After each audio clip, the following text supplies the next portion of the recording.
지방이식은 불필요한 곳에서 지방을 빼서 필요한 것에 넣는다. 그러니까 일석이조죠.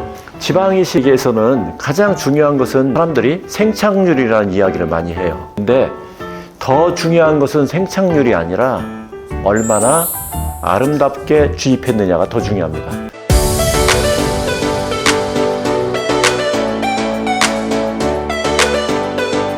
안녕하세요. 지방 흡입으로 아름다운 몸을 조각하는 라인 다빈치 변상국 원장입니다.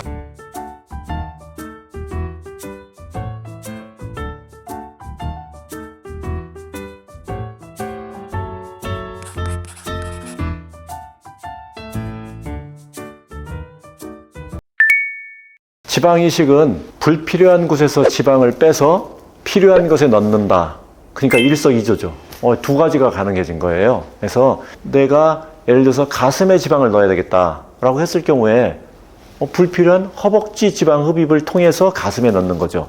그러면 허벅지는 날씬해지는 효과가 있고 가슴은 볼륨감 있게 또 좋아지는 현상이 있는 거죠. 그래서 두 가지의 효과를 얻을 수 있고, 또 지방 이식은 효과가 영구적이다. 고형물은 그래도 10년마다 교체해야 되죠. 근데 지방 이식은 예를 들어서 가슴이다. 그러면 영구적으로 진행된다. 이렇게 볼 수 있고요. 그 다음에 지방 이식은 자연스럽죠.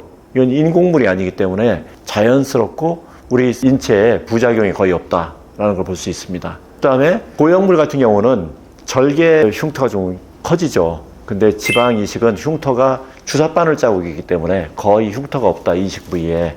얼굴 이식도 흉터가 없고 가슴 이식도 흉터가 거의 없다. 이렇게 얘기할 수 있습니다.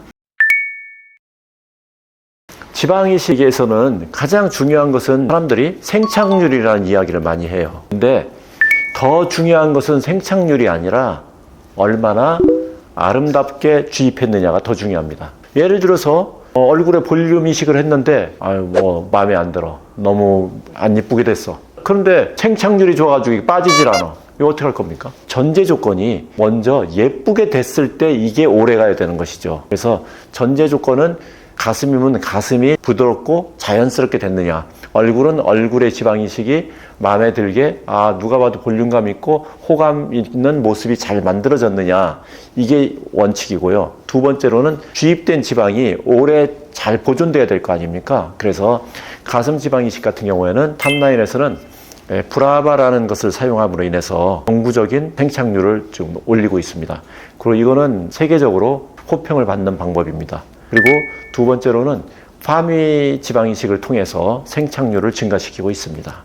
파미라는 것은 패트를 머슬에다가 인젝션하는 겁니다. 파미 지방 이식은 근육층에 지방을 넣는 거기 때문에 예를 들어서 소고기 같은 거는 마블링의 효과, 이런 것들입니다. 그래서 생착률이 굉장히 증가되고 리프팅 효과도 있고 하는 것을 통해서 생착률을 증가시키고 있습니다.